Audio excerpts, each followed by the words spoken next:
about our yesterdays and digging through the rubble. And to say the least, somebody went to a hell of a lot of trouble to make sure that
I was wondering about our yesterdays and digging through the rubble. And to say the least, somebody went to a hell of a lot of trouble to make sure that when we looked things up, we wouldn't fare too well. And we would come up with totally unreliable pictures of ourselves. But I've compiled what few facts I could, such as they are, to see if we could find out a little bit of something. And this is what I got so far. First, white folks discovered Africa. They claimed it fair and square. Cecil Rhodes couldn't have been robbing nobody because, hell, there wasn't nobody there. The white folks brought all the civilization because there wasn't none around. How could the folks be civilized when wasn't nobody writing nothing down? And just to prove all of their suspicions, well, didn't take too long. They found out that there were whole tribes of people in plain sight running around with no clothes on. That's right. The men, the women, the young, and the old righteous folks covered their eyes. And no time was spent considering the environment. Hell no, this just wasn't civilized. And another piece of information they had, or at least this is what we were taught, is that unlike the civilized people of Europe, these tribal units actually fought. And yes, there was some crude implements, and yes, there was primitive art, and yes, they were masters of hunting and fishing, and courtesy came from the heart. And yes, there was love and medicine, religion, intertribal communication by drum, but no paper, no pencils, and no other utensils. And hell, these folks never even heard of a gun. And this is why the colonies came, to stabilize the land, because the dark continent had copper and gold, and the discoverers had themselves a plan. They would discover all the places with promise. You didn't need no titles and deeds. Then they would appoint people to make everything legal, to sanction the trickery and greed. And back in the jungle, when the natives got restless, they would call it guerrilla attack. And they would never describe that the folks finally got wise and decided that they would fight back. And still, we are victims of word games. Semantics is always a bitch. Places once referred to as underdeveloped are now called mineral rich. And the game goes on eternally. Unity kept just beyond reach. Egypt and Libya used to be in Africa. They've now been moved to the Middle East. There are examples galore, I assure you. But if interpreting were left up to me, I'd be sure every time folks knew this version wasn't mine, which is why it is called His Story.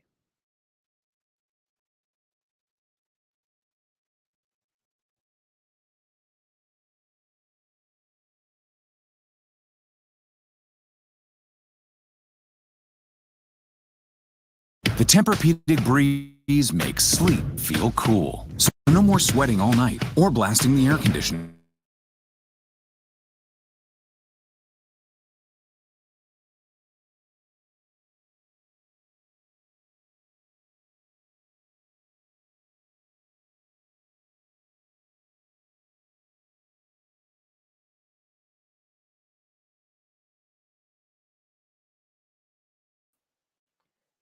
Welcome, everybody. Sorry, I think we've been talking for a couple of seconds now, thinking the mic was on. But thank you so much for being here with us today, Johnny, Jack. Uh, it's just us in here for a while, so we're gonna talk about some things that I wanted to talk about. But of course, Abby Dew is always current with the news. Abby Dew is going to keep us. You heard of Gil Scott before? Yeah, every now and then I see some new videos that I mean, I learned about him too, but not through our school, Jack. I learned about him just through social media videos and stuff like that, right? And friends of mine talk about him, and so it made me curious, and so I started looking up stuff, and then you know how that changes your algorithm. It started feeding me some videos, and this is one of them that popped in, and I thought it was pretty interesting. Um, yeah, I thought it was pretty interesting because I just wish that we were taught more of our history, our actual authentic history, as opposed to what has been rewritten, erased, altered, and so forth. I wish we had an opportunity. I'm up getting up there in age, and I'm just learning about some things that I feel I would have been just as curious about when I was a younger kid. Um, I'm looking at a lot of videos from Black scholars that piques my interest, that also stimulates me to learn more. And I'm wondering why that wasn't introduced to me when I was younger. And at the same time, I'm wondering why it's still not being introduced to the kids that's in the schools that I have been in. So that's my question, and that's a big reason as to why I wanted to do this show. And may I just say that Tosh Schmidt put all this together by herself. So I'm just going to be blind reacting today. And may I also say that thank you so much, Tosh Schmidt, because you really held it down when our fur baby died. We had a party for my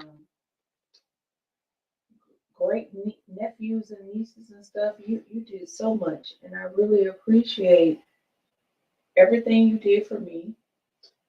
And I also have to thank Michael because he um he, he showed up for civilian discourse so I could be there for my family so we could bury our fur baby.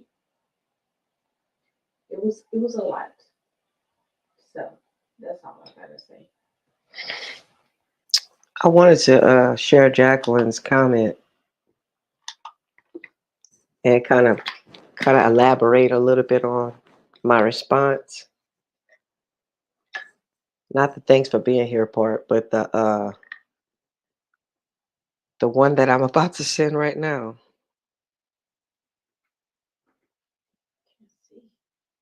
I didn't send it yet. I was about to, but then the mic started micing. Anyways,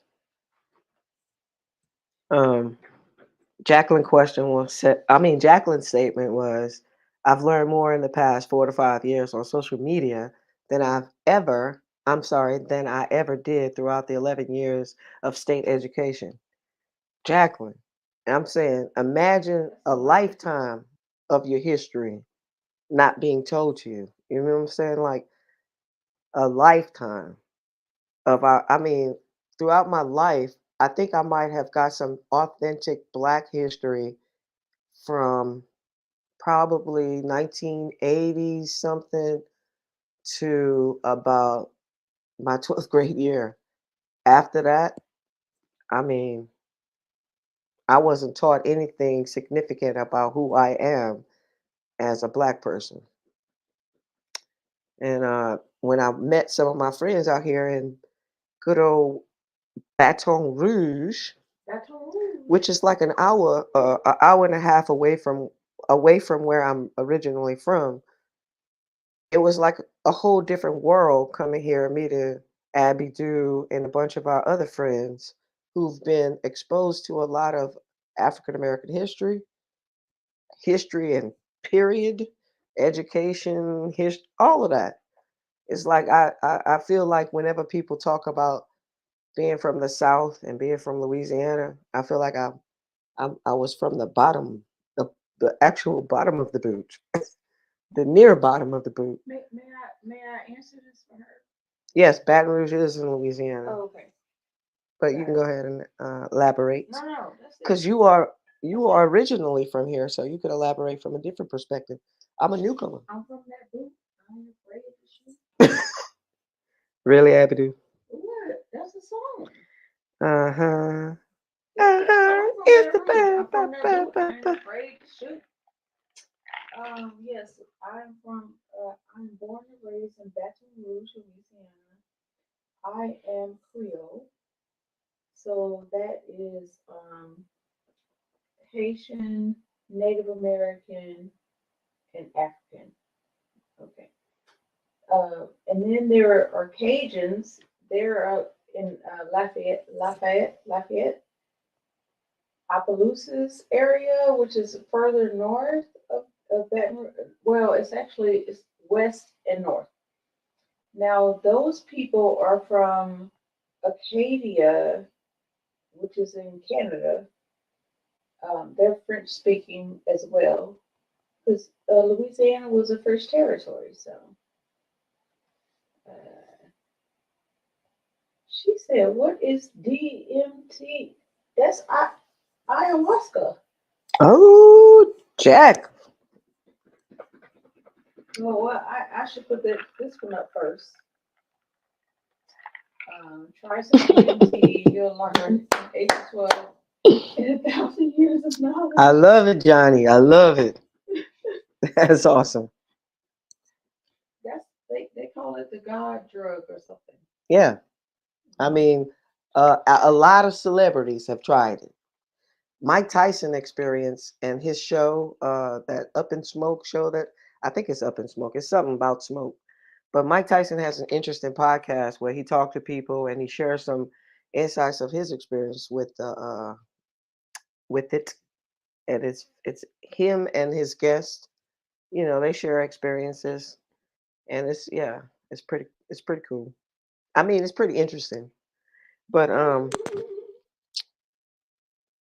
glad that Abby Do shared about her experience here in BR, and I just hinted on my experience in my hometown, an hour away.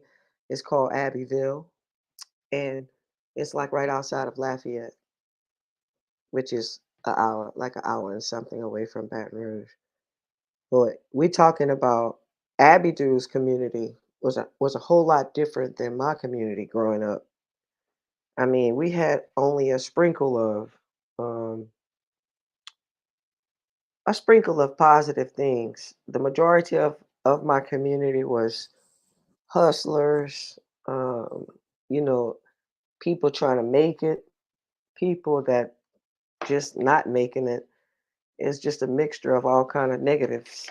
But you know, huh? Johnny Abidu is about to grant you the magic wand of the wrench to do as you will for being a faithful, Because great. he's one of our day one. Yeah, you want. What up, Rondo? Peace, peace, peace, fam. Oh, I'm glad you Rondo, popping in. Rondo Rondo then popped in on the spot. I appreciate you. You just in time because we talking about the important or the difference of community. Abidu's community, and my community being from the bottom or near the bottom of the boot. We both from the boot, but it's different from being an hour and a half away from each other as far as what we were exposed to. And so this next little quick video is like 2 minutes 45 seconds. There's a video talking about the importance of building a strong community. And this is one of those things that I was talking about earlier. If you missed the opening video, we might circle back to it before the end of the show. I grew up in Louisiana, and like I said, an hour and a half away from Abidu, but it's significantly different. The experience was significantly different, Jackie. That's what I'm saying. But it was only an hour and a half away. And so this next video that I wanted to share kind of goes into like my feelings now about community and like being exposed to all this stuff we learned, we were granted access through social media to. Now I know that this stuff has was being taught to us, just not to me in my hometown, at my school, but somebody was learning because these are old videos, and I'm going to be sharing more of those throughout this show. That's basically what this show is. It's about to catch us up on being black. I like a special emphasis on athletics and politics because Abby too likes politics and she's been informing me. And I love being black. And I most definitely love being black. I definitely love being black. And I want to learn more about it through as many different avenues as I can. So And that doesn't mean I don't want you to love being Asian, love being white. oh, no one says that. No, we're not saying that. I'm just saying I love being black. See, that's one thing that I had to learn is that I should not have to feel bad because I have pride in who I am. My ethnicity, myself, my soul is black. And I shouldn't have to feel bad because I have pride in it or wanted to express that pride. But when you grow up where we grew up, it's kind of hard being able to have pride when you're constantly, you know, facing that ugly side of life. Because we both grew up in the South, and it was hard. Yeah. To be honest, like it was really hard. And It was color. It was racism. colorism, And then it was colorism, texturism. texturism. I mean, that's one of the shows. Yeah, it's a lot of isms over here. And like a person like myself, I feel like my proximity right now is I am in Baton Rouge. That's like near the bottom of the boot. So sometimes it just feels like extra weight on top of you before you can actually see and feel some light sometimes. But let me get back to the point of the show because we have to maybe cut our show a little bit differently toward the end because we got some new information coming in from Abby Dew. You know how I say Abby Dew is about them politics and she keep me informed. So she's gonna help us to stay current with what's going on, what is affecting Black people around the world. So before we get into that part, I want to just give you a little bit about what we were talking about in today's show. It's called Black Community and Culture, right? So yes, Jack, you asked a good question. I'm gonna go ahead on and post this up. Black is definitely beautiful in all shades, but so is everyone else, you know. But I especially love everyone is beautiful, but I especially love my beautiful black. Is texturism to do with hair? No, it is to do with hair. Can I say thank you, Johnny, for saying that? But we are all beautiful. But it's important to say black is beautiful because they be acting like we the bottom of the barrel around here.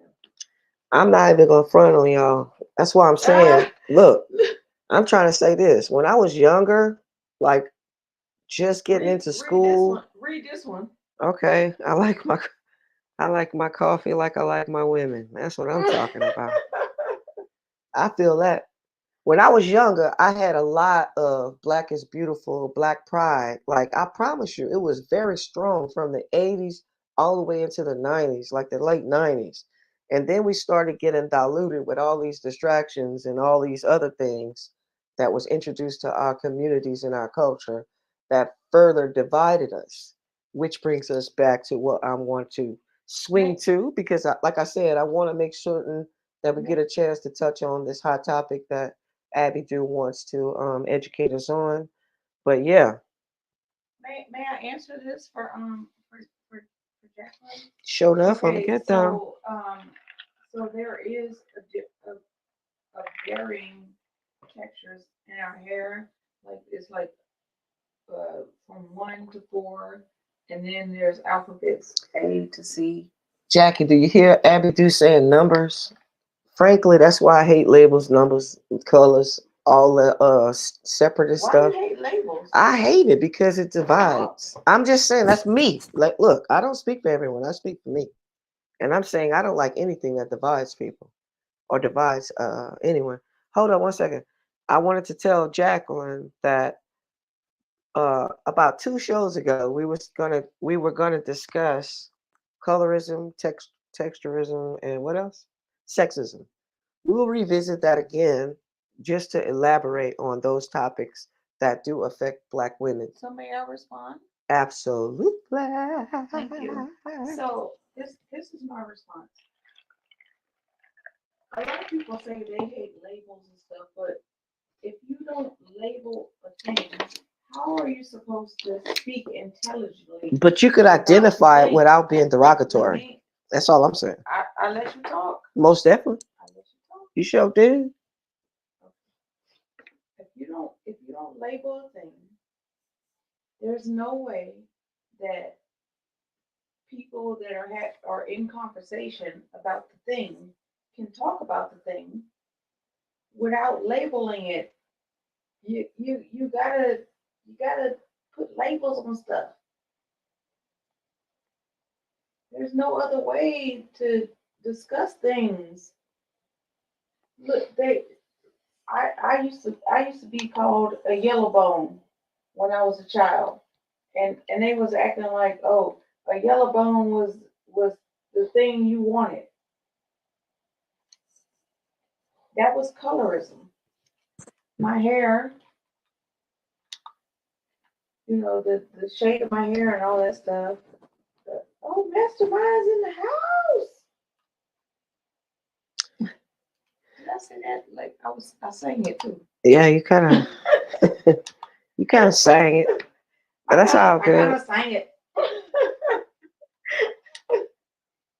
Okay, let me let you go ahead, but you have to label things because I if believe you it. don't label things, and people hold on, and people who don't want to label things, I feel like they don't want to do it on purpose, but because they are trying to distract from having a real conversation about the thing. All right, bring it back to me, baby. Bring it Okay. back to me. All Let me right, tell I'm gonna bring it back to her. y'all know Abby doing something special, ain't she? She's something special. Look at her with her something. But this is what I say about what you just said. Myself and you are polar opposites as far as in our race, right? Right? You agree or disagree? In our race, Like I'm just saying, like as Black we women both black. in our race, we are both Black women, right? Okay. But your experience is from a what perspective?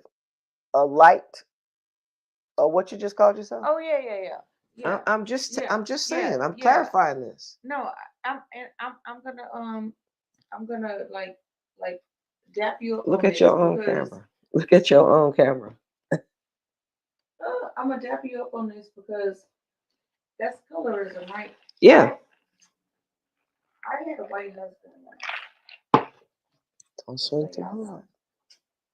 and we'd go to a restaurant or something, and now this is it's still the South. They trying to put me next to the damn kitchen. I said, I know you fucking lying. I'm not about to sit next to the kitchen. I'm black. Girl, you better put me in the front. I'm not sitting over there. All right. That's a cultural thing. And then I went to a place where I was trying to buy a hot tub. Nobody came, talked to me, did nothing. I had to go get my white husband, and I said, "They playing on my top. You better come over here." And as soon as he came over, then they started running over there. The hell with that. So we've also been in situations where Tosh and I've gone out to a place and Tosh was like, I need you to go up there and say something. I said, why? Because you like me. And I understand it. Not only are you light skinned, but we live where? That's my point. In the South. My point is we live in the South. And in the South community is what is important. And I'm gonna let you wrap up your point, but I want to bring it back to what having a strong community does, not only to the community itself, but the individuals that live in that community. Go ahead, continue. No, Rondo, we are not among but I had a house party when I was living in New York City. I had a house party, and we were having so much fun or what have you. I guess it was getting late and we were loud. So the apartment police came and knocked on the door. I looked in the what do you call it? The eye thing, the little window thing, whatever. Y'all know what I'm talking about. And I said, "Oh shit, the police!" And the first thing I did, I ran to my white friend and I said, "Go answer the door." Go answer the door. She said, "Why?" I said, "Because the police here." Now, this is not even her house. This is my house. I was like, "But girl, you go answer that door because they gonna be way more kinder to you than they all gonna be to me." And she was like, "I got you, girl." Really bad. Okay, that's enough. All right, my bad. I'm sorry. If I went too far, I'm sorry. Abby, Abby, your mic is low, so you're gonna have to talk from this mic. You gotta turn it on so you can talk from that mic.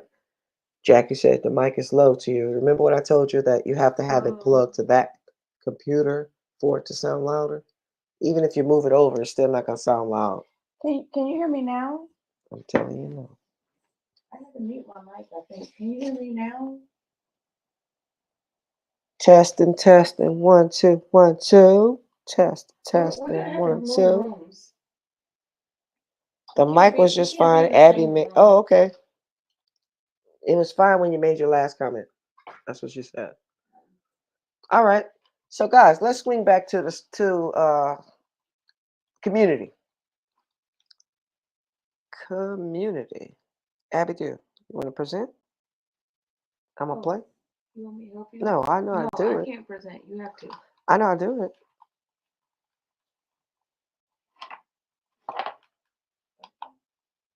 You should have been at. It's already presenting, so I can just play. Just play it, and then you switch the screen.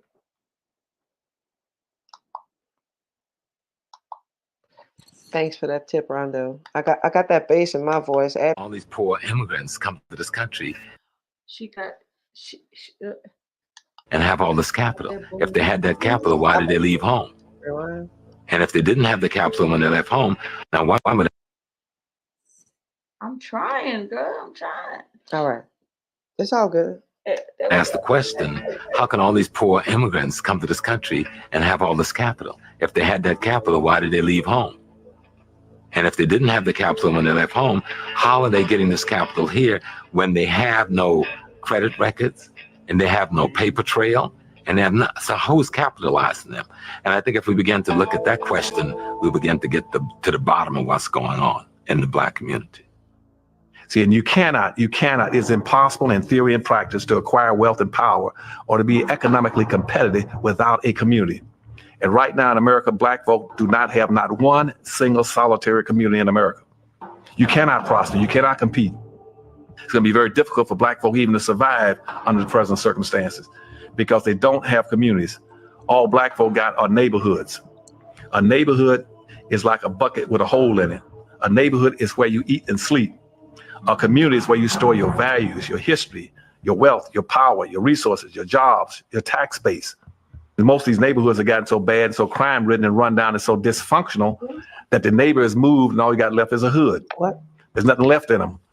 We have a ranking order of acceptability in our society based on skin color, going white, yellow, brown, black. It's in a descending color order, going from the whitest to the darkest. And the wealth is also distributed along the same lines. The whitest at the top got the wealth, power, and resources going down. It trickles down, all the way down. The power and resources go, as they go up and down. The further you go away from the white, the thinner it becomes, the weaker it becomes. And black folk are not that silly. They can say, consequently, if I want something, I'm gonna try to identify with anything as close to white as possible. And that's why you come up with this saying all the time about white ice is colder than black ice. They want to identify with it. But they never have understand that rather than identify with it, why don't you go acquire your own? Then your black ice can be just as cold as white ice. Black folk on an aggregated national disposable basis of collected income, they might be the ninth richest nation on earth. Right now, if I take all the black folks' money annually and aggregate it, they might be rich. They're richer than maybe Sweden, Canada, India, Pakistan, whole bunch of countries, Thailand, folks most all put together. But the difference is, what I keep trying to tell blacks, it doesn't make any difference because it's not aggregated. You aggregate something, you strengthen exponentially the power of it by multiplying factor, by putting them together and then piling it up, making it stronger. But unfortunately, we are the only people that don't want that to occur. Because you know why?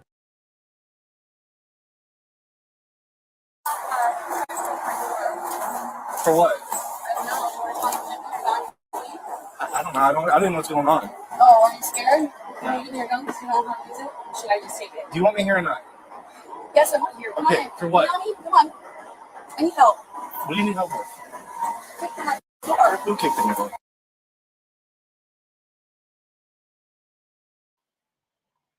So the point of that video, why I want to show it, is to ask a question. Does Black people as a group, as a race, have a community in which they can rely on? My question is, if we were to break out into a civil war, would it be based on race in today's time? No, it would not, in my personal opinion. Abby, get close to this mic when you talk and tell me what you think about if we were to have a civil war today, based on what we just heard about community and what community actually means. And we know it individually. We know when we see other groups of communities congregating, getting together, we have very vocal opinions about, oh, the Asians over there in Chinatown getting, doing, oh, the Mexicans over there doing. When have you heard, oh, them Black people over there organizing, doing? I mean, What is all this? I'm just saying, fill in the gaps of what you may, because we all got different perspectives depending on where we're from. Abby, you and I are from an hour and a half away. Your perspective on Black and my perspective on Black is big different. You feel what I'm saying? It is based on where we were from and what we were exposed to. Track, what's your thoughts? That's my thoughts. My thoughts is we from different places, and we have drastically different experiences being Black, right? I came out here in Baton Rouge, and I love what you guys were doing. You know what I'm saying? Not to say that I didn't love what we were doing in Abbeville or where I'm from. It seems like we struggled more. You feel what I'm saying? Like it was like a lot of people working extra hard just to make it.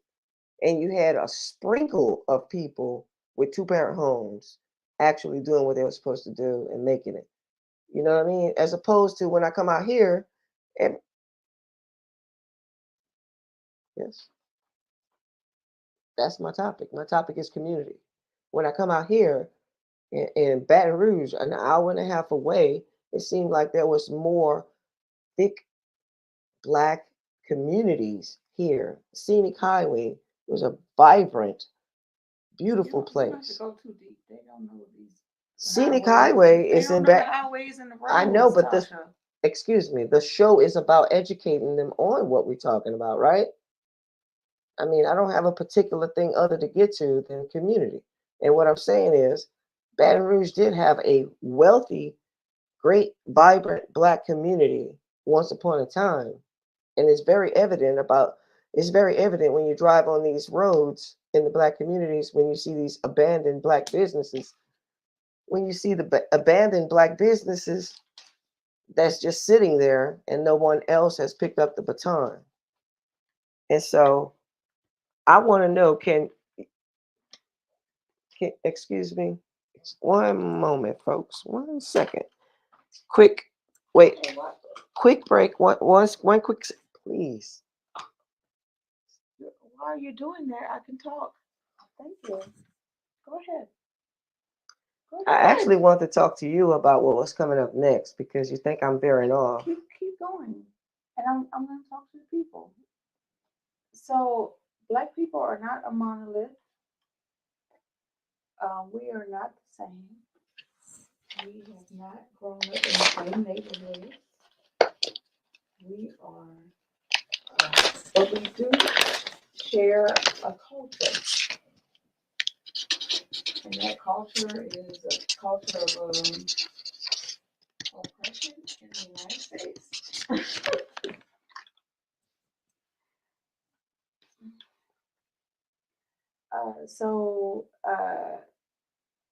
Come on, pull up your next thing, please.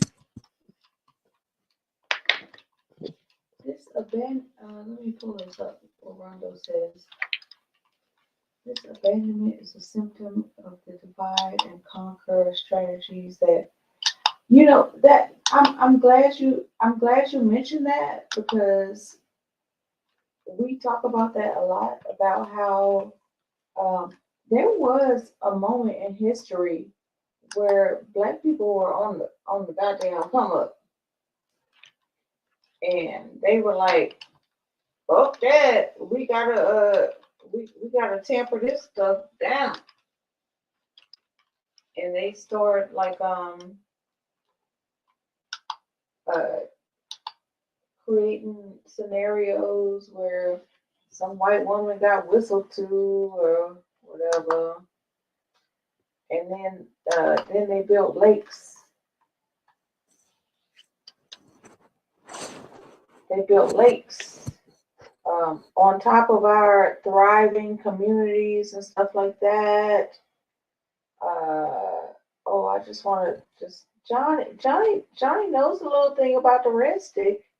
He says, "Love Baton Rouge." Put this mic on, because they saying this mic isn't on. You see his comment that said your mic isn't on?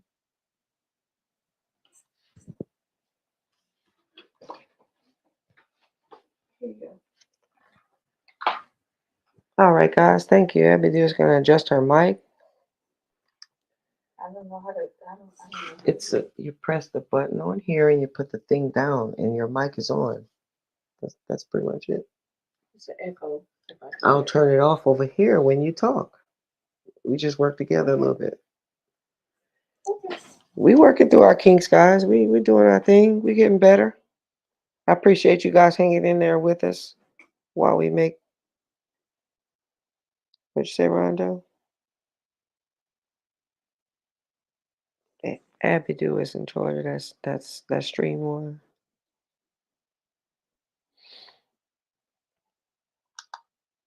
What we really have to do is move into different rooms. That's cool. All right, you ready? Yep. All right. Yep.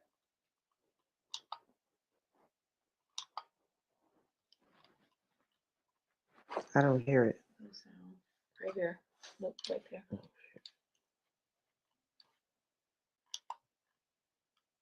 Healthcare problems, Sorry. legal problems, political problems, even economic problems. If we, There you go. do you know that we can solve any problem we have in our communities juvenile problems, education of our children, healthcare problems, legal problems, political problems, even economic problems. If we came together, and we have some of the best trained experts in the world in every field imaginable. Many of them are kind of crazy, but that's to be expected. But if we could even get the crazy ones to come work as a unit, we could do miraculous things. Some of the best educators in the world are our people. The best engineers in the world, our people. Best physicians, our people. Some of the most creative and genius legal minds in the world, our people, African Americans. We have creative artists, creative musicians. We have creative actors. Everything we need, we got. We don't need any new supply. The supply is adequate. What we need to do is to coalesce, pull together what the supply is.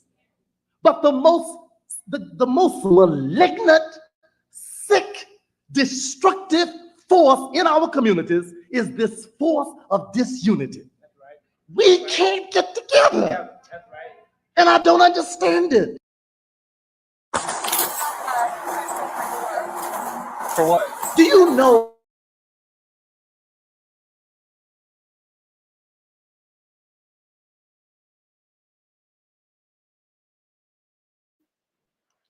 It's just these two different monitors. When I have to smooth over, because of our setup, it isn't exactly smooth. It's all good, Rondo. I mean, I'm gonna work for mine, you know. I don't want nothing easy. So these kinks is gonna smooth itself out, and we eventually gonna get to the place where you guys get to actually hear what we delivering. And what we delivering is the Black perspective that's kind of absent from a lot of different podcasts because a lot of people still have ulterior motives. The only motive that I have, and I know Abby do has, is educating Black people on important topics so that we can be informed and well in tune to what's going on, especially in this political world that's about to sweep us up if we don't stop voting with color only. Just because someone is Black does not mean that they have your best interest in mind. And I'm not advocating against anybody. I'm only advocating against educating yourself on the truth about what's out there, you know. And I invited a lot of my friends, my relatives to come on, pop on, and talk about their perspectives. Some of them ready, some of them not so ready. But eventually they'll pop on here and you get to hear what's going on at the bottom of the boot and what we think about the political aspect, what we think about what's going on and what's affecting Black people. That's what this show is about. And even though the title says Black athletes in politics, it's the Black perspective on life and with the flavor of athletics and politics, because those are the things that I love for myself. So I greatly thank you all for staying connected with us, working through these kinks, working through me and Abby Dews co-hosting, you know, uh, whatever you want to call it. I promise you that we will work through it and we will get better because we have nothing but love for each other. And so, one particular person, other than Dr. Umar, that definitely gets me fired up in this atmosphere of politics, in this atmosphere of Black and being informed, is Killer Mike. I'm gonna ask right quick, and I'm gonna give you guys a couple of minutes, maybe 1 minute. Tell me what you know about Killer Mike. I'm gonna say this name, Killer, because some people call it like it said, Killer. No, It's Killer Mike. Killer. No, if you look here, that says Killer. Okay, Oh, it sure does that say says Killer Mike. So some people will call him Killer Mike, and some people will call him Killer Mike. And I believe that as we grow in this show, you're gonna know the difference between a drink and a drink. Abby Dew, I'm gonna go ahead and I'm gonna give y'all a little bit of Abby Dew's Black life. Abby Dew, what's the difference between a drink and a drink.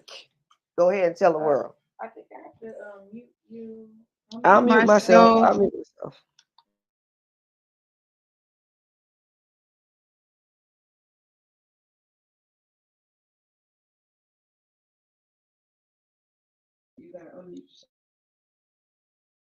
Did you mute me? Okay, there we go. So what you're showing says Killer Mike. That is like very white. We would call it killer, like Killa. Like the difference between a white person calling us the N-word and us calling ourselves nigga. You know, that's the difference. But what was it? A drink and a drink? Oh, a drink is juice or maybe water, Gatorade. What you doing, T? Okay, that's a drink. Say it again. Oh, Rondo, can you not hear me? I can hear you. Yeah, but I don't know if they can hear me. They can hear you because I can. They're saying my mic is still not working. I'm telling you, that's what they're saying. But this mic is on. This one isn't. Oh, It's this one. hold on, T. This shit on. What the hell? No, it's that off. It's that off. You had it on mute. It is. Hello? Check, check. Can you guys hear me? If anyone in the chat can hear me, give me a thumbs up. Mama said she could hear. All right. I appreciate it. Mama said she could hear.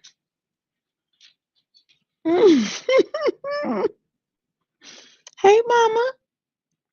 Okay, so a drink is like a Gatorade, a water, like some electrolytes, maybe a Sprite or a Coke.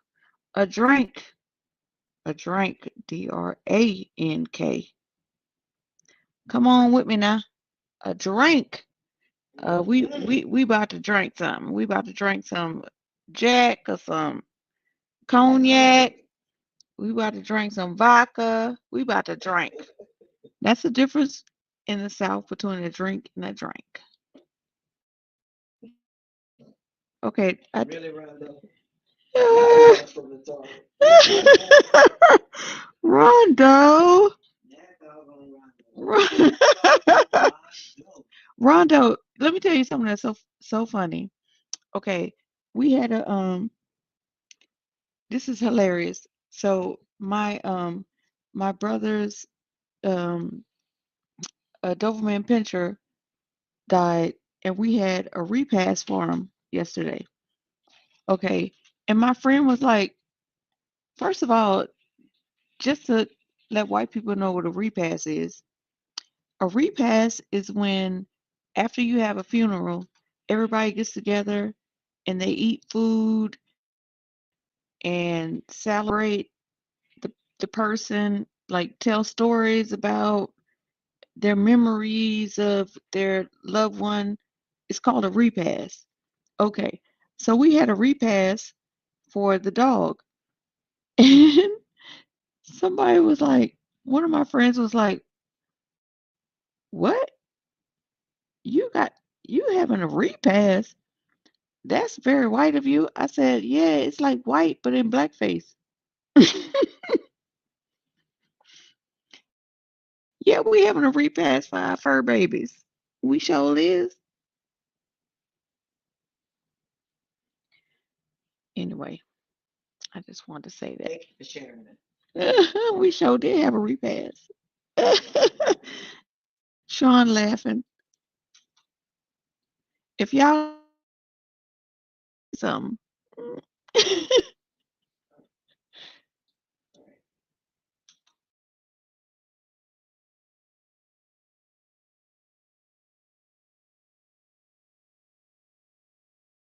You can attack them through money. Now, everybody's not afraid to kill each other, but we seem to be afraid to kill a clear and open enemy. So if you ain't gonna take them M16, them Kalishnikovs, and all this other stuff that you rap about, killing each other with it, if you're not gonna take them to the streets, then at least to my rappers and my entertainers, help these people direct their money in a way. If you're gonna buy a Wingstop, ask if Rick Ross on it first. If you're gonna go to Chick-fil-A, just go to the one in Greenbrier on Camp Creek. But don't allow $1 of your money to leave your community again and to these dogs that ask for your vote, to these dogs that ask for your money, and to these dogs come begging for you to get back into their economic system. Don't you spend $1. If you're gonna buy some hair, buy it out of a trunk from a black person. But don't you spend $1 with a dog who don't speak up to you.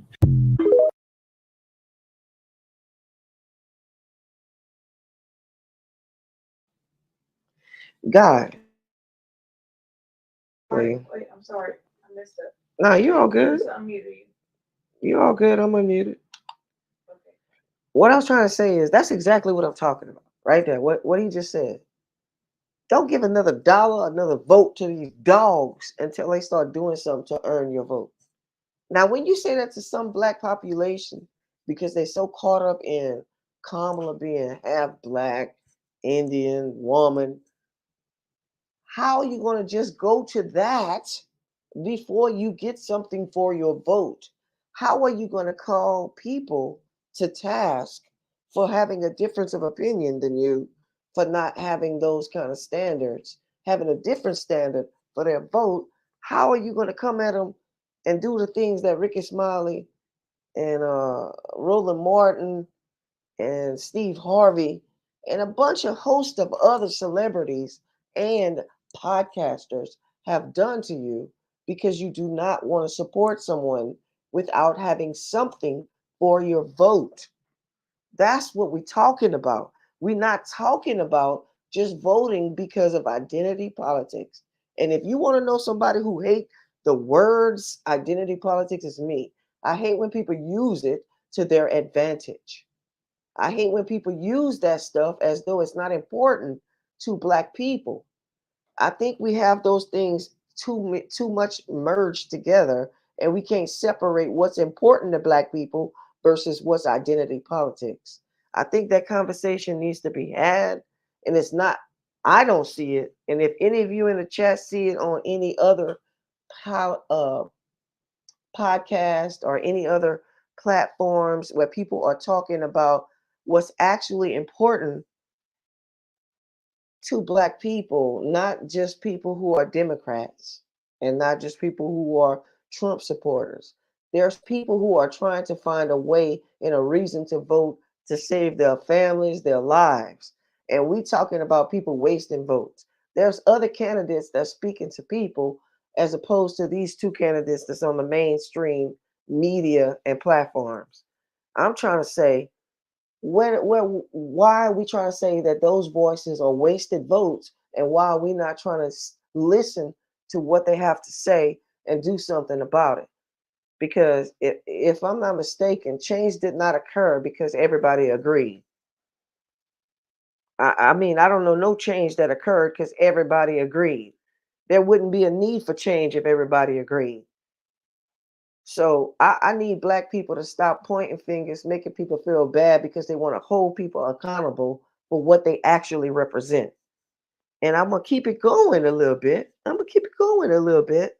Because I definitely want to hear what you all have to say in the chats. But I also want to share a little bit more before Abidu gets us more caught up to what's going on with black people around the world. So Abidu, can you fill in the gap while I put in the next video? Yes. I appreciate it. Use your own mic. I'm gonna mute me. Use your own mic.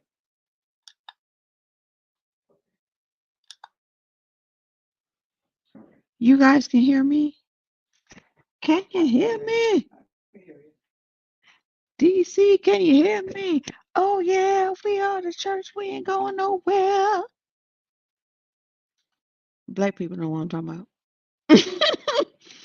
I just want to say hello to all my friends, my comrades, Johnny Chingas, Sean Miller, Old Man Barker, Jacqueline. Jacqueline, I know it's late and you still hanging with us. Girl, you are my friend. Rondo Ellsworth, you know, we black and we proud. Mastermind Hour, he's having a show tomorrow. I'm going to be on the show tomorrow.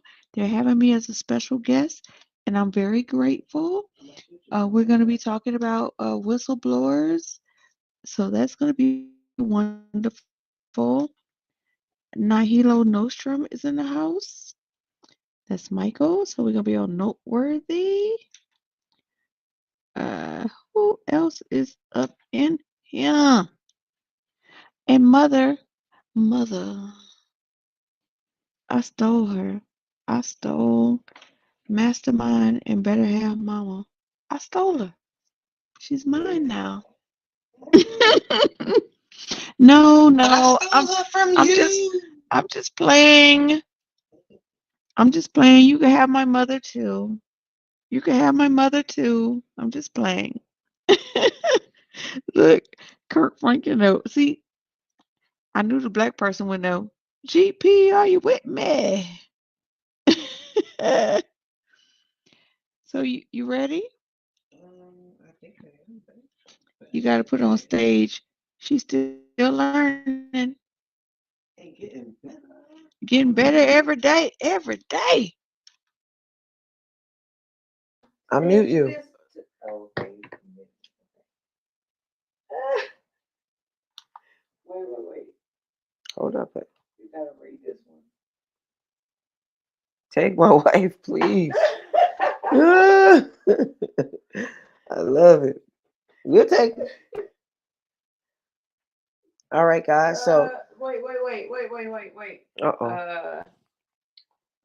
Be careful what you ask for. 'Cause we'll take her. And when we take her, don't Abby what we gonna do with her? Oh, Abby okay. do. We're live. My We're bad. live. All right. Mastermind, I apologize in advance for anything Abby do said. But we're going to continue. So, as that question I posed earlier, if we were to have a civil war, would it be a race war? Would it be whites against blacks? But are black people really united enough to make a significant impact? That's what I'm trying to understand. Because we're so fractured with distractions and all kinds of things. I want to let Killer Mike tell you a little bit about those distractions and to really centralize on that point. Are we prepared? Are we prepared as a community to unite and do some things that's beneficial, that we see and actually critique other communities for doing? Let's look. I have to say this because I know our spirit and our emotions get stirred. I'm not against nobody on the panel. I'm with everybody on the panel. I'm not diametrically opposed to anybody on the panel. I agree with everything my brother said about revolutionaryism. So let me ask you guys a few questions. We're in the South. We're in the heart of the South right now. Who fishes? Who knows how to fish? Hands down. Who knows how to hunt? Less hands. Hands down. Who shoots on a regular basis, meaning once or twice weekly? Hands down. Now you see how many hands? Who farms or grows their own food right now? Hands down. You ain't ready to oppose nothing. You are as a part of this system as any white person gentrified in this city. And you can't tell me I don't know what I'm talking about, because I've lived in this neighborhood long enough to know when 2 out of every 5 yards had a garden in the back. I'm old enough to know when the Muslim community was the strongest security force and their own food force in this community. Black people, I love you, and I love you enough to tell you, you ain't ready to revolt shit. You don't feed yourself. You don't hunt your own animals and slaughter them. You don't prepare your own meat. You don't own your own land. You don't have a seed growing in your window. So when you think about revolutionaryism and you think about fighting and dying in the street, you ain't shit if you can't feed your children. You ain't nothing if you can't teach your children to hunt. I've been hearing this revolutionary talk all my life. All my life, I've been seeing leaders get before me and tell me how much of a strong warrior. And just like the United States Army, just like the military, I've seen their words send black boys off to die in the street fighting and arguing with police. You have no win. He was innocent and he got 19 years. His mama couldn't afford the right lawyer. His dad didn't know a senator. You have no wins. How many of you practice a martial art today? Who practices a martial art today? How many boys are practicing a martial art in your community today? Today. That's what I'm saying. We not ready to fight. You say fight back, fight the police. The police are trained to shoot. They're trained in martial combat. We're not. What are we going to do? Now, I'm not saying give up. I'm not saying you can't train yourself. But what I'm saying is, if you're not training every week, if you're not shooting every week, if you're not knowing how to grow your own food, arguing with me and arguing with the police ain't going to do nothing. Because if we all leave right now, all leave right now and we got a speeding ticket, we ain't all going to agree not to pay it. You understand what I'm saying? I agree we still slaves. I'm telling you right now today, Malcolm said by any means necessary. By any means necessary. And we're talking about children. We're talking about young men. These boys aren't even intelligent enough yet not to know what girl not to like. They're not even intelligent enough yet not to know how to, I always should have a condom. They're not even intelligent enough yet to know not to argue with their teachers. Don't send these babies off to die because you didn't die when you was 21. Don't you send these babies off to die because you feel like you missed the 60s and the 70s. I want to see more black attorneys, more black law enforcement. I want to see more black people pooling their money to run their own candidates. I want to see more black police officers that are from the neighborhood, because I'm telling you, they tried to leave one time and they formed Liberia. Look at Liberia now. Look at what Haiti did. They revolted. Every European country punishes Haiti for revolting. So if you're not going to revolt tomorrow, if you're not going to do like Elijah said and take all the southern states, if you're not going to gentrify Alabama, stop trying to grow warriors to fight a fight you too scared to fight. You pay your speed tickets. You ain't not paying your tickets. You ain't telling kids how to bust out every car window. And then when they riot, you never there with them. When they riot, where's the church? Where are the teachers? Where are the institutions? So I'm just saying, you do what you want to. But as for me in my house, I'm going to raise a warrior that knows how to use his hands, knows how to use his mind, and love the people with his heart.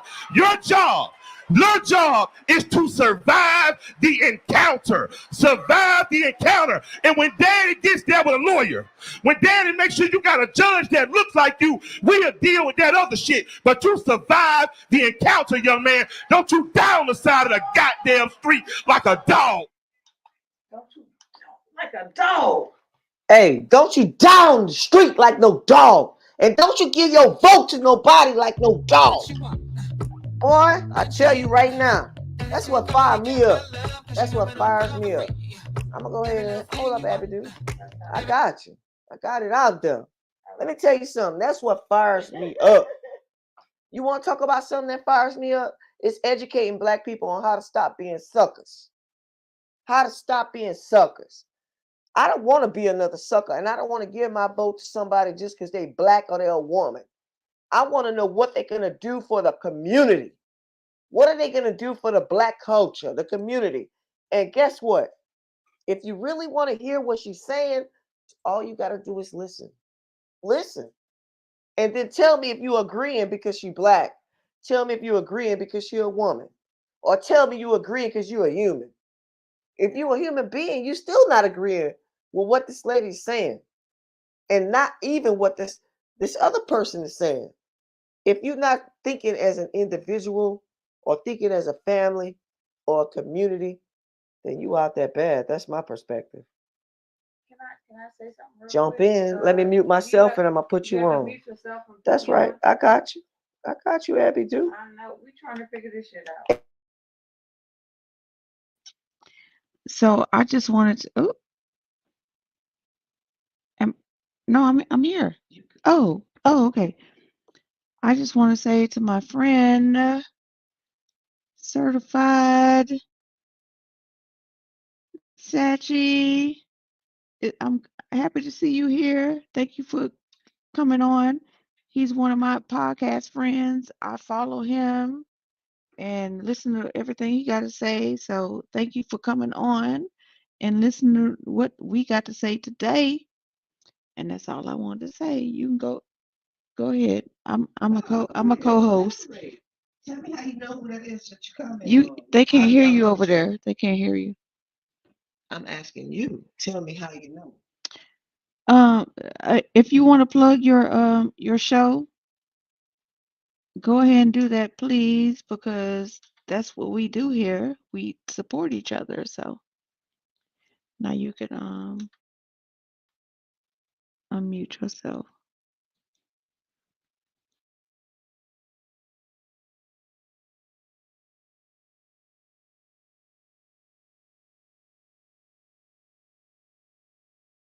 Sorry, my bad. Oh, I'm sorry. I thought she was talking to you, guest. There you go. I do know that Abby Jew likes to surf on podcasts and find interesting things and groups to get a part of. So if she happens to know some of you guys that's popping on here, I definitely don't mind her elaborating, talking about your connection so that we can grow our community because we all in this together. You know what I'm saying? Like basically if you in this room right now and you vibing with us, that means you're on the same frequency. And if that's the case, then we want other people to connect to us. Hold on.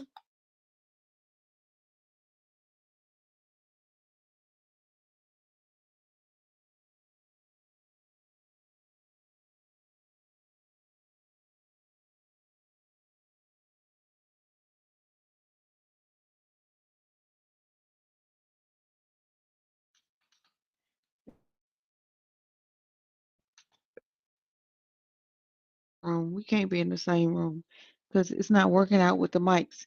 But certified Sachi is very pro-black, um, very pro foundational Black American.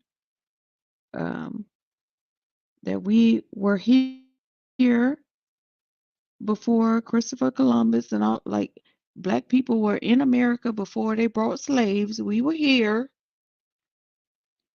They say I can't hear you. Wait. No, you good. Oh, okay. So I would love to have you on as a guest, my friend. I'd love to have Rondo on as a guest too, because that's my dude right there. And Sean, everybody. Old man Bart. Old man Bart, all of them.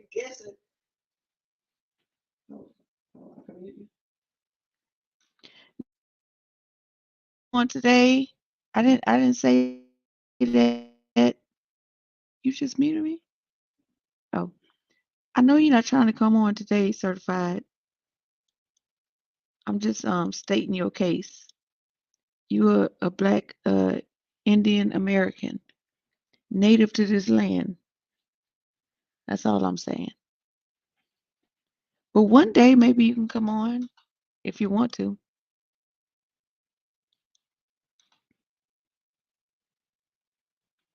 Ah, look how messy. Rondo is what Abby craves.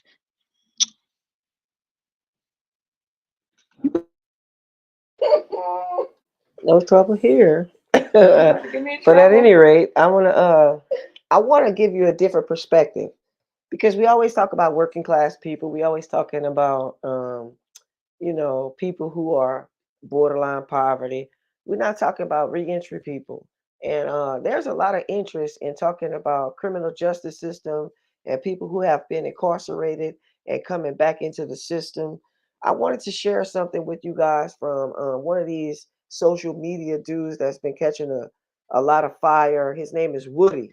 He's in this case with Young Thug, and I don't want to get all into that because I'm not all into that, but if you're interested, Woody is one of the character witnesses that was recently given his 15 extended minutes of fame for doing some violent ass shit that he's done, but at the same time, his testimony in the trial has given him some social media celebrity that has elevated his platform. And so I wanted, excuse. Before you press play, can you read that comment? Judging from the quality of the people in the chats, you will end up with some very interesting and knowledgeable guests. That's true. That's most definitely true. And that's what keeps me coming back, Jack, because I like the interesting things that people share with each other, and I like meeting new people. So, Abby Do, Mastermind, Nahilio, and if I Cookies. Bad Cookies, Better Half, and all of you guys in the chats, Jackie, I mean Sean, Everybody. Rondo. I mean, there's a lot of people. Cheryl. It's so many people that make this community great that makes me want to keep coming back. Because if it was just negative, I would not be coming back. I learned something from you. I love your thoughts. I love the fact that you're so welcoming in this community. And I also like the fact that you've dedicated people to come and just talk and share a little time with each other, you know. I appreciate that. Before you play that, read this real quick. Not that. Nahilio. Nahilio. No, this right here. He telling me how to say his name. Nahilio. Oh. That's what I'm talking about. I got you. Oh, I got he you. got you straight. Appreciate that lesson. Before you play that, look what They Rondo can't said. hear you unless you're on. No, you can read it. Go ahead. Oh, the Rico Kangaroo Court. Mm-hmm. Mm-hmm. Well. And you know what I like that's interesting about this show is that I get to watch Noteworthy. I get to watch Civilian Discourse. I get to watch 10 Rabbits. And I get to pick great things from them to come back and talk to you on Tuesdays. Right? And so there's a lot of conspiracy things dealing with Black people in America and around the world. So I would love to just collaborate with 10 Rabbits podcast to talk about some of these things that have been affecting the Black people in the United States and around the world. I would love to talk about that and be a guest vice versa on each other's show and elaborate on some of those great things. But as I was saying, let's go ahead and listen to Woody's his sharing. I'm gonna say his testimony from his perspective of being one of these incarcerated people that's trying to re-enter society. I want you to listen to it and I want you to apply it to this year's voting cycle. Here we go. Don't like blacks because I was talking to Mexicans. I said, why y'all don't like black people? He said, black people, we're quick to turn on each other. You know what I mean? He said, when a Mexican come in, like we in jail, and he showed me. He said, let's sit right here and watch. So they bring new people in. He said, watch this. When a Mexican come in, other Mexicans run to the door, help him with his bag.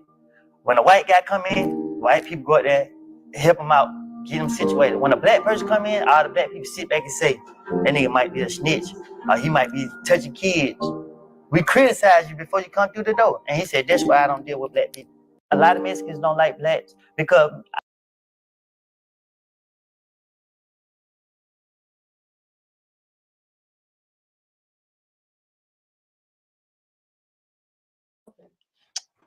See what I don't like about this thing is I have to say something. I unmuted myself. I have to say something about this. Okay, this is extremely interesting because a lot of people don't understand post-traumatic um, PTSD or post-traumatic slave syndrome, which is PTSS, which everybody in America suffers from. Okay, they used to in the on the slave quarters, they would allow one black person to go free every year out of all the slaves they had. But the only one they let to go free is the one that was snitching on everybody on purpose. So they did that on purpose to like keep everybody, all the black people in line and stuff. If you ever heard of the term crabs in a barrel or crawfish in a barrel, so if you know, if you're Southern, then you know that crabs and crawfish, you have to boil them alive, because if you don't, they taste like dirt. You have to boil them alive. And when they're boiling in the water, each of them are trying to crawl up to get over one another. So a lot of times we say in the black community, we're like crabs in a barrel, a crawfish in a barrel, because we are crawling over each other so we can come up. That comes from slavery. It is a learned behavior that has to be unlearned. So I thought that was interesting that you played that, and that's all I wanted to say. I'll unmute you and mute myself. Let me go to the comments first before. Oh, brown liquor, no ice. That's my boy. Oh, mama, it makes me sad too. You know, it makes me sad too. And what makes me most sad about it is that we all suffer from it, and we just we just got to get over it. Did you mastermind? Mastermind. Oh, did you do something? That was me. Mastermind made the crab reference earlier today. I would love to hear how you made that reference. But you know what? Brown liquor, no ice is in the house. Oh, I'm gonna mute myself. Yep. All right.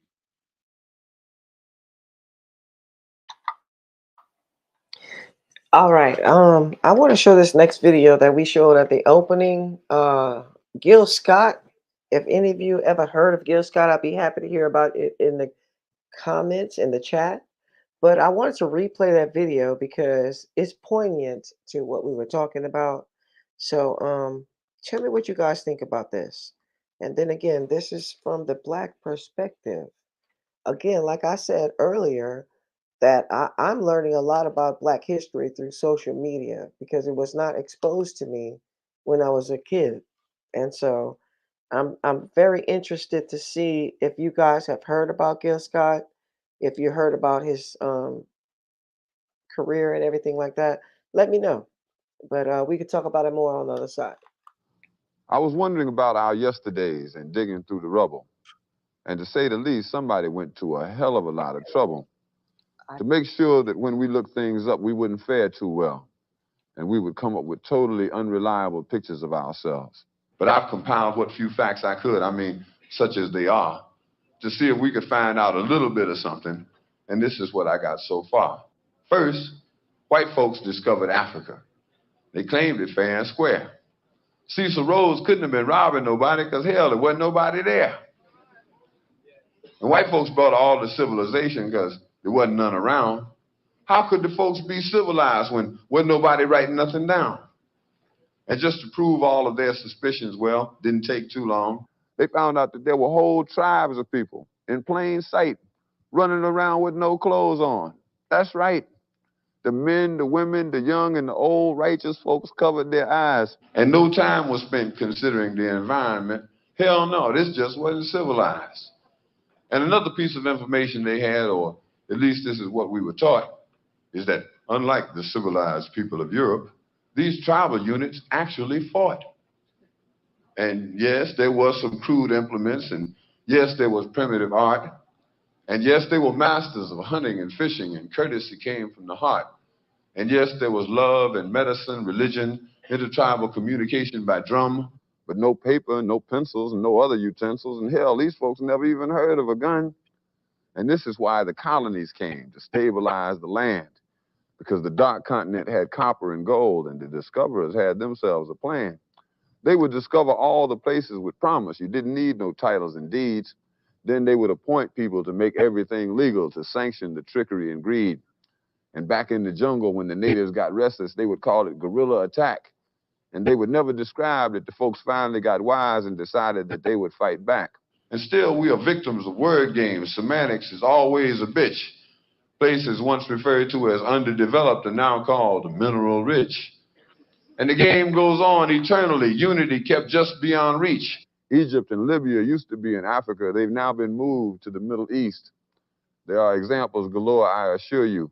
But if interpreting were left up to me, I'd be sure every time folks knew this version wasn't mine, which is why it is called His Story.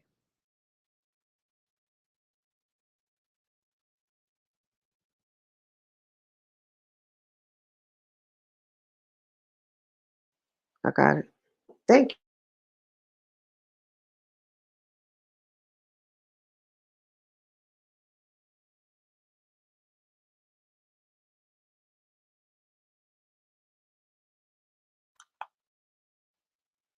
The whole point of us, thank you, I appreciate it. The whole point of us in this podcast, as I said earlier, is to bring us some Black knowledge that we were not exposed to. And I'm open to learning. I'm gonna tell you like this. I'm capable in my older age to discern what's real, what's not. So I'm able to differentiate people's opinion versus facts. I'm able to differentiate that stuff. But what I'm trying to tell you is a lot of our young Black people are not. We are being misled, misinformed by a lot of social media, by a lot of misinformation from mainstream media, and it's not a lot of shows that's giving us authentic information. And so this show is about that. This show is about giving us authentic words and videos from the narrator's mouth so that you can form your own opinions. But it's some things that have been kept from us that has not been shown to us, you know. So I want to share everything Black that I learned on this podcast. I'm not getting paid. I just want to share the things that has brought me an expanded thought and knowledge on who I am as a Black person, because it has been kept from me in my educational experience. And I think I had to pay if I wanted to get some African American history or Black history.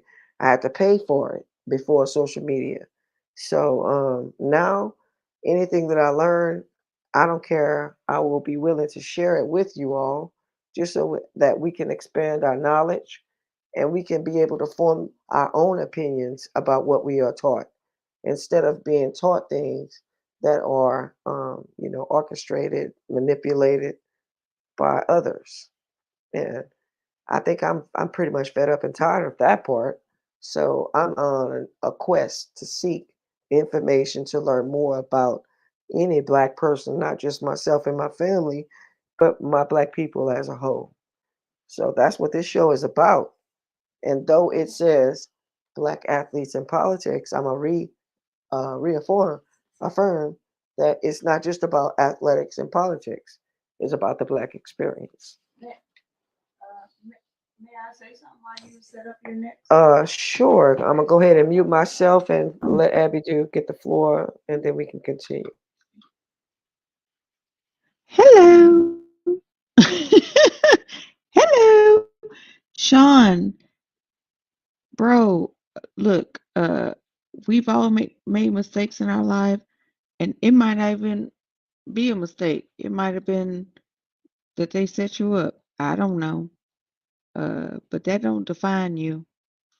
And we love you over here. For real. What mama saying? Oh, look at mama. Being an old white woman, I'm learning a lot. The Tosh Schmidt. Oh, she's so sweet. I love I'm, Mama. I'm gonna let y'all just deal with this little double echo for a second because first I want to say, Sean, if you talk about mistakes, man, I made plenty, and so I'm a growing individual and human being. I don't define myself by any label or anything. I learn, and I'm on this earth to learn, and I don't let nobody define that part because I learn what I learn, how I learn. You know what I'm saying? And being a special ed teacher, I know that we all learn differently, and it's our experience is significant to us individually. So I appreciate you sharing whatever you share.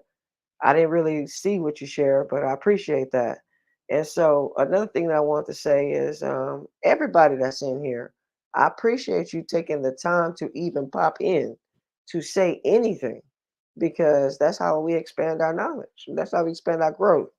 And I appreciate that. And what I want to say is, we are not one people just because we are one color. And this show is about exposing all the different, beautiful variants. Variants is a word, correct? About us. And so I appreciate you guys sharing what your experiences are through the chats. We're going to try to do our best to share your comments on our screen. And if we don't get to you, just keep trying because we definitely want to hear what you have to say. And also, um, just because we like we like comedy here, even though we touch on a lot of serious black topics, we do like comedy. And one thing I love is a comic who is very intelligent enough to pull off saying jokes about serious topics. I love that because people like laughing, but they also like listening. And so Roy Wood Jr.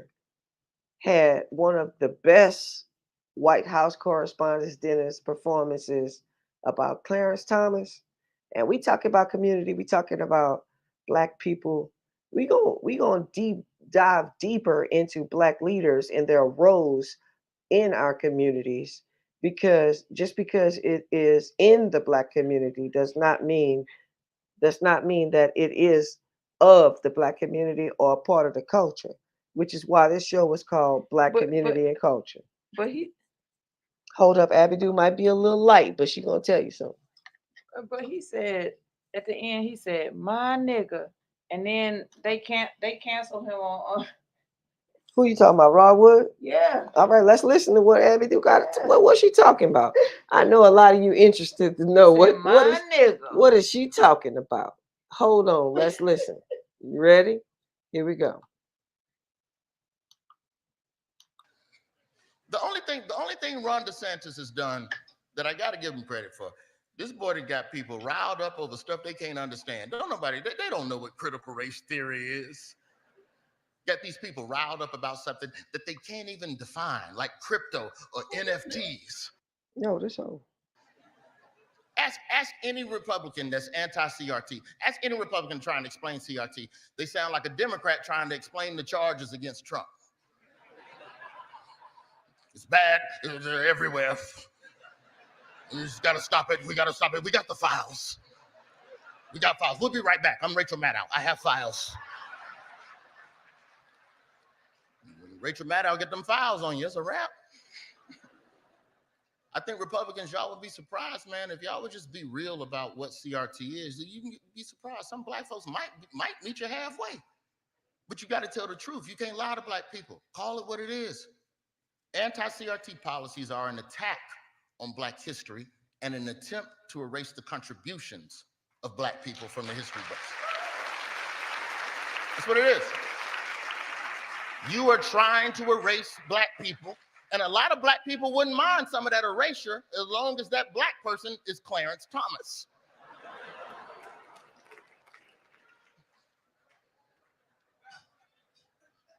Billionaire named Harlan Crow is flying Clarence Thomas all over the world on unreported trips, like an Instagram model, taking Clarence to the Maldives and the beaches and all. Paid for his mama's house, this billionaire. Paid for Clarence Thomas' mama's house.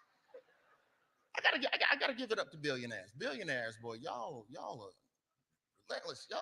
Y'all always come up with something new to buy. Like, just when you think of everything you could buy on Earth, a billionaire will come up with a new thing. Y'all buy space rockets, you bought Twitter. This man bought a Supreme Court justice. Do you understand how rich you have to be to buy a black one on top of that? There's only 2 in stock. And Harlan Crow owns half the inventory. We can all see Clarence Thomas, but he belongs to billionaire Harlan Crow. And that's what an NFT is.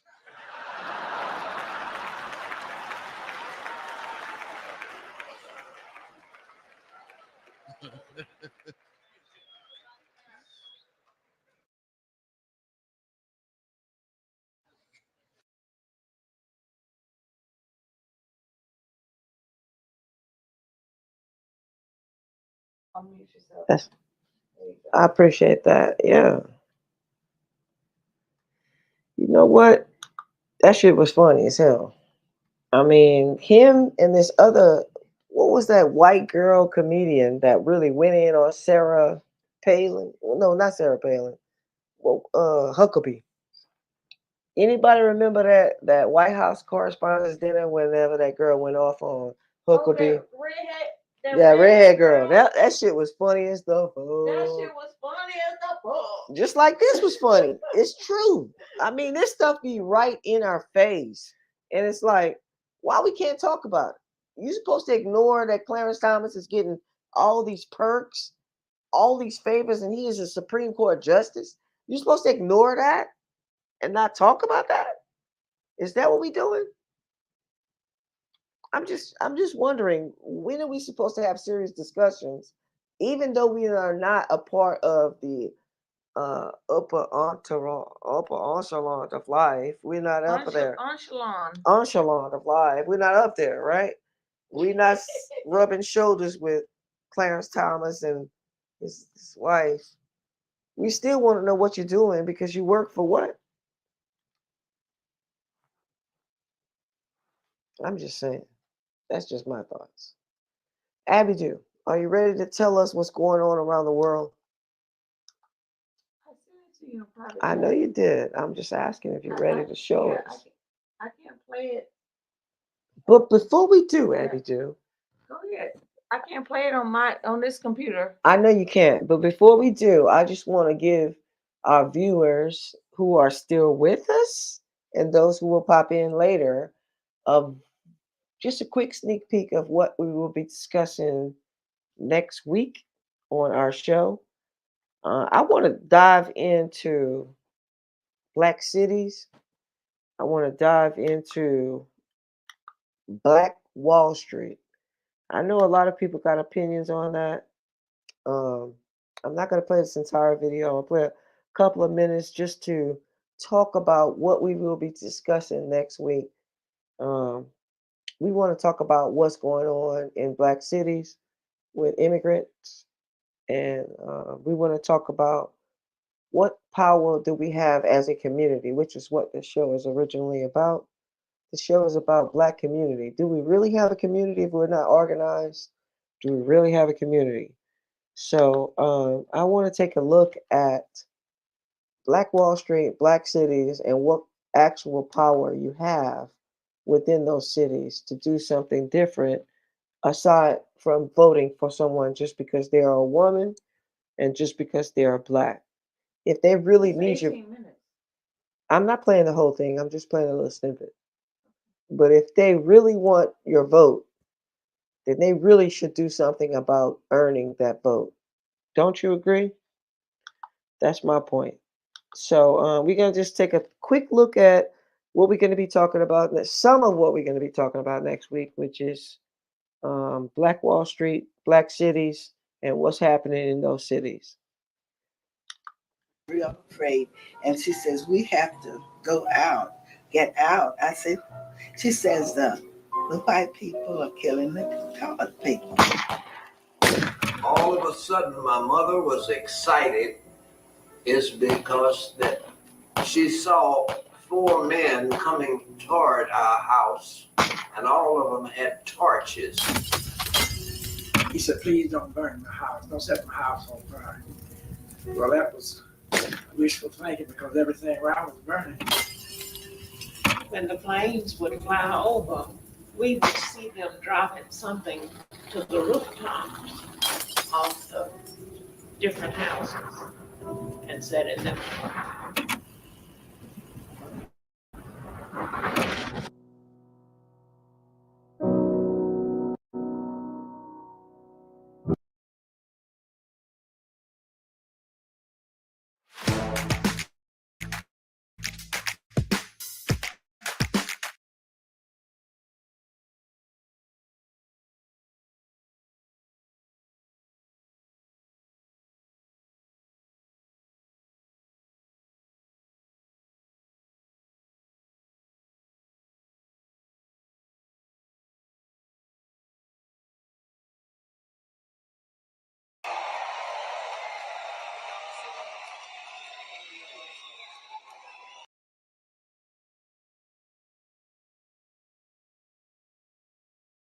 Um,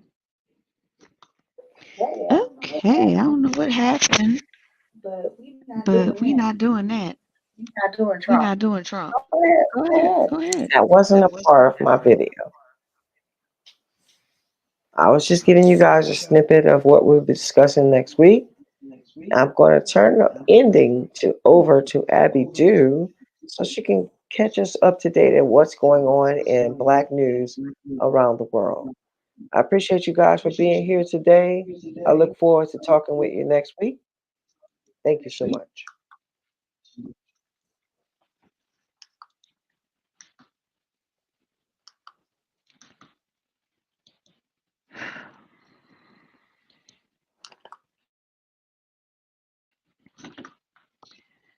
So,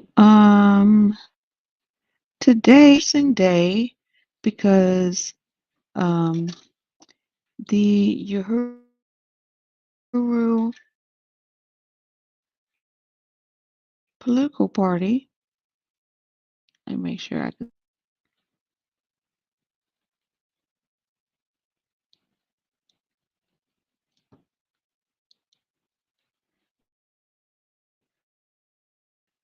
Sorry, y'all. My lap is the Mac, so it takes a little minute to get it going.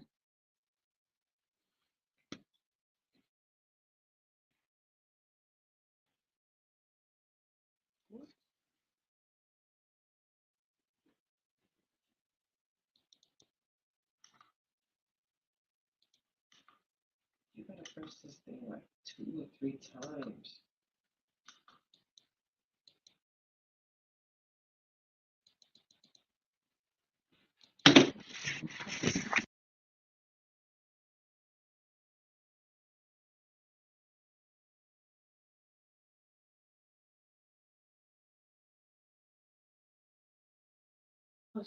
April, 1 second. Okay, guys, give me 1 quick sec. I will bring Abby Dew right back on in a second. I'm not on mute. Am I? There we go. Just pop back on. You got it. I'm frozen. Here. You can come right here. Come right here. Come right here. There it is. I got to go to the bathroom. Okay, here we go. Can you guys hear me? I'm taking Taj Mint's spot. So let me get my camera on. Let me get my camera on. I don't even think these are in the round. Wait. Ugh. Hold on 1 damn minute. Okay. Here I am. Hello. I can't hear shit though. All right. So, thank you. Thank you, Nahilo, for your patience. My other laptop froze on me. I'll get over there and do the You want to get over Yeah, here? I'll do the admin over here. Just finish up Okay. your part. So today the Uhuru party, they were infiltrated by the FBI, I think in 2 years ago. It's 2024, so maybe 2022 or something like that. Well, today they went to court. So let's talk about it. Let's look this up. Let me see what's going on over here. Oh, my bad. My bad. Okay. So they accused them of being Russian agents. Ain't that crazy? Russian agents. Now, y'all remember they Russiagated us for how many years? Ooh, is that too close? Woo. They Russiagated us for like 4. Oh, my hair. Oh, goodness. I'm so sorry, y'all. Let me get my shit together. You're great. All right, all right. This is an extended version of you in the Black Aftermath. They Russiagated us in anticipation for the Ukraine war. Y'all remember that? Okay. They are accusing these black people. It's a socialist party, the Uhuru Nation, of conspiring with Russians just because they took a trip to Moscow. The FBI like bust up in this elderly man's house. This man is old. Him and his wife are like in their 70s or something. Yeah. I'm sorry. Tashmit is having something going on. Keep going. What you I'm need? just trying to get in. Okay. I could try to help you. I could try to multitask. But anyway, they went to court today. Today was their first day in court. Let me see if I can find a video for you guys to see what the hell is going on. Let me see. I don't know what happened, but thank you for your patience. You're so very kind. Does anybody know what I'm talking about? Why is this not working?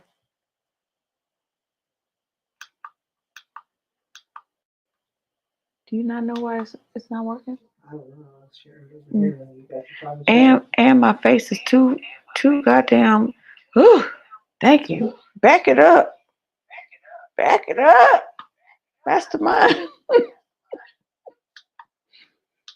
Jeez Louise. I'm not that goddamn cute. Euro 3 try. Why is this not working over here? That's crazy work. What's not working? Your present?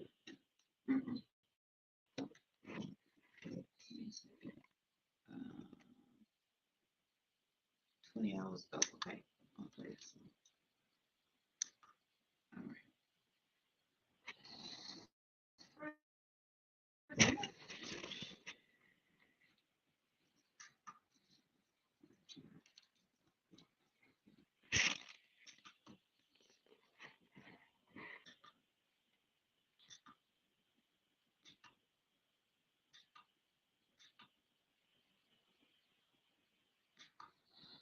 Here we go. Here we go, y'all. Members of the Uhuru Solidarity Movement are getting ready for their trial set to start tomorrow morning at the federal courthouse in Tampa. Years ago, the FBI raided the Uhuru house in St. Pete. Federal prosecutors claim 3 high-level Uhuru members acted as agents of the Russian government, promoting Russian propaganda and illegally influencing local elections. Chairman Omali Yeshitela says the charges are political and false. Employees of Russia. And I think the big problem is that the U.S. government has is that we won't be employees of the U.S. government. We are free people, and we are fighting for the freedom of African people, and it would make no sense for us to change one master for another master.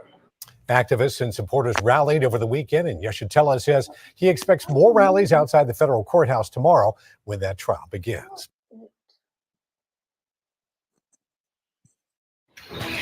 A former New York State government official who has worked for 2 governors is charged with being an agent of the Chinese government. Linda Soon, hired by former Governor Cuomo and continued to serve as Governor Kathy Hochul's deputy.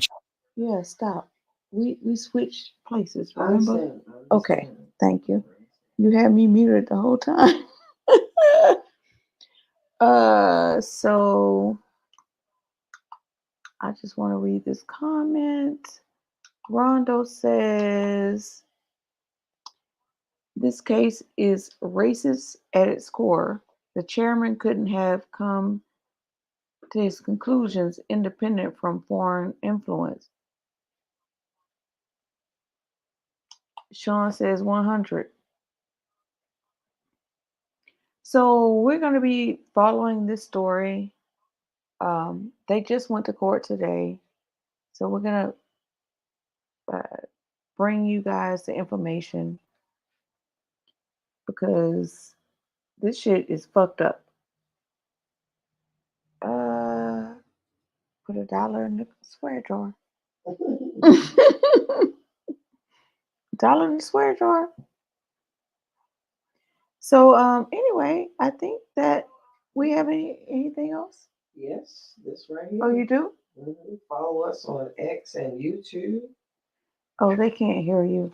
So she wants you to know to follow us on X and YouTube at all these handles. Please and thank you. Oh, Mastermind dropped a link for the 10 Rabbit. You see the 10 Rabbit podcast. We're going to be on tomorrow. Till Mastermind, I'm interested in collaborating with some Black conspiracy theories with 10 Rabbit. If you're ever interested, I would definitely love to share some of those with you and Bad Cookies?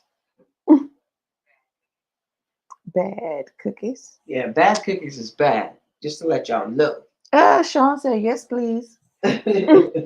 Rondo, Sean, I'd love for us to have a show where we give y'all a link and let you come on.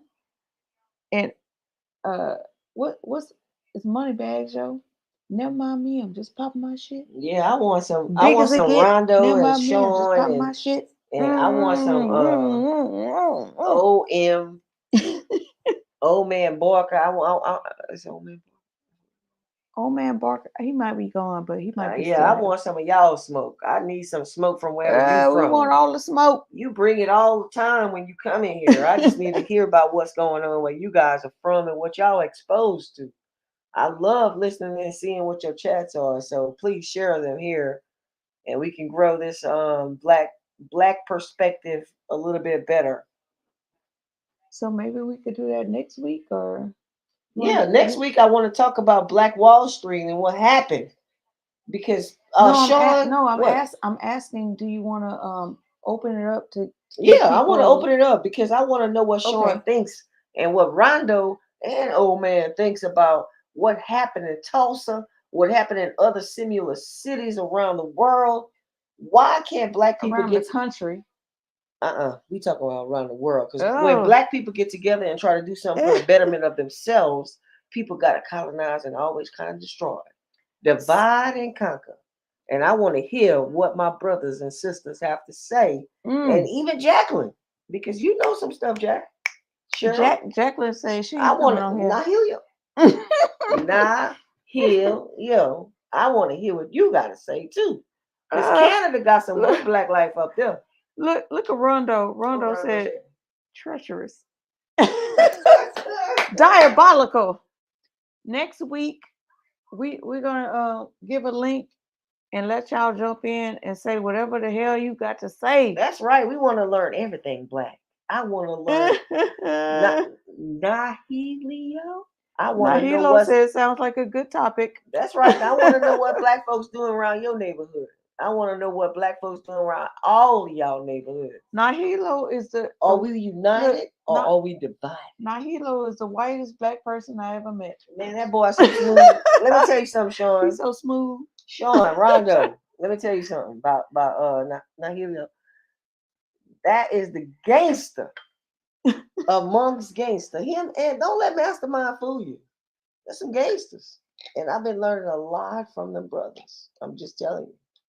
Let me do the laugh. Go ahead on and do it. Mastermind, we were moving some object in the car and it made a sound like your laugh. And both Abby and I was like, holy shit, that sounds like Mastermind.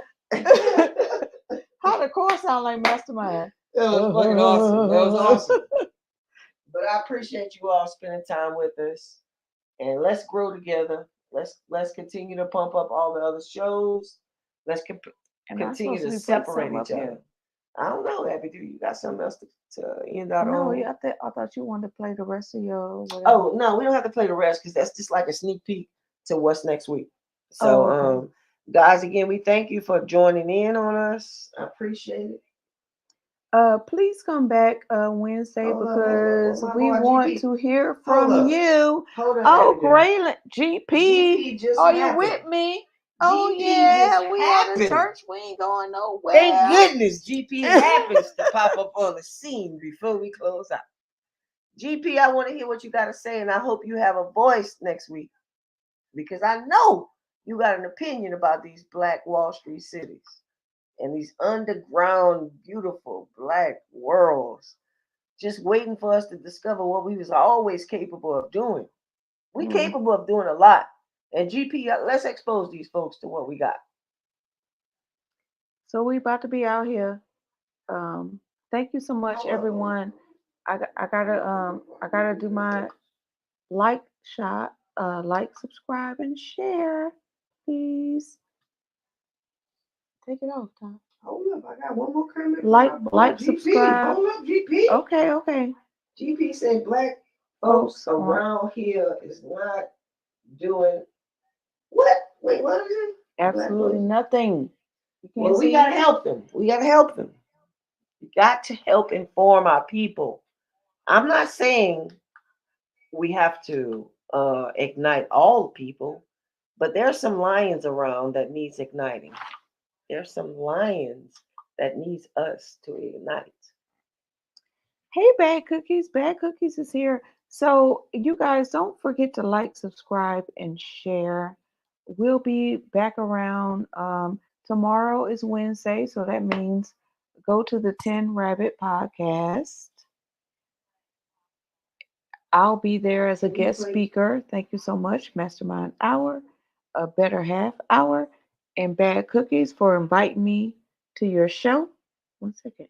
Wait. 1 second. This is what I want to say. I want to say, read that comment for Bad Cookies I just to wanted to GP. finish what I was saying. No problem. I'm sorry. But I want She's still gonna be going. No, this Go is what I ahead, want. go I ahead. want GP to tune in to Bad Cookies. Isn't your show up next when you're going to be a guest?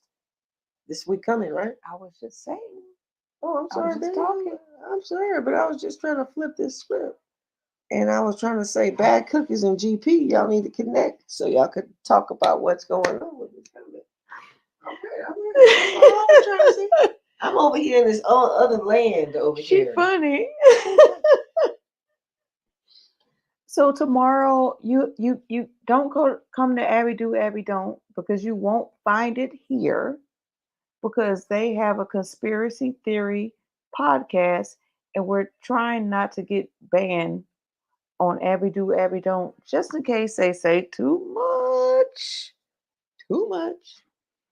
on 10 Rabbit Podcast. But you see it down there, right? You can put it back up. Tim Rabbit Podcast. That'll be tomorrow, 6 p.m. Pacific, 9 p.m. Eastern, 8 p.m. Central. Mastermind just put the link in the chat. I'm honored to be a guest tomorrow. So thank you very much.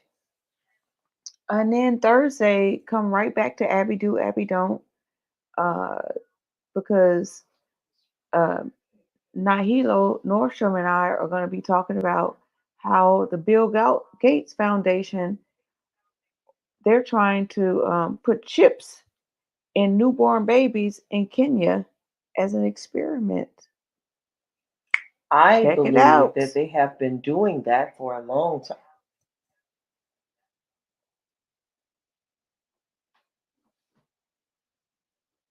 And whatever else we had to talk about. So we haven't figured out the rest of it. But peace, peace, peace, fam. As Rondo loves to say, Rondo, come back on Wednesday and get on the mic. And bad cookies and GP. You guys can continue this conversation on the 10 Rabbit podcast or Noteworthy, because we are all a community here supporting each other. I appreciate you all. Thank you kindly. Mama. Look, I just want to sing the song. Mama. You talking about I Cheryl? love you so. Oh, thank you so much, Cheryl. Thank you so much. Mama. All right, so we'll see you next time. See you tomorrow. Love you, Jacqueline. Thank you for staying up late with us.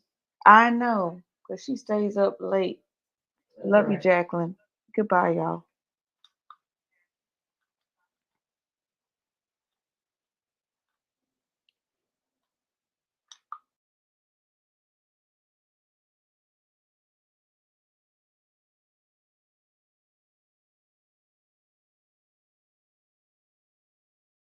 Thank you.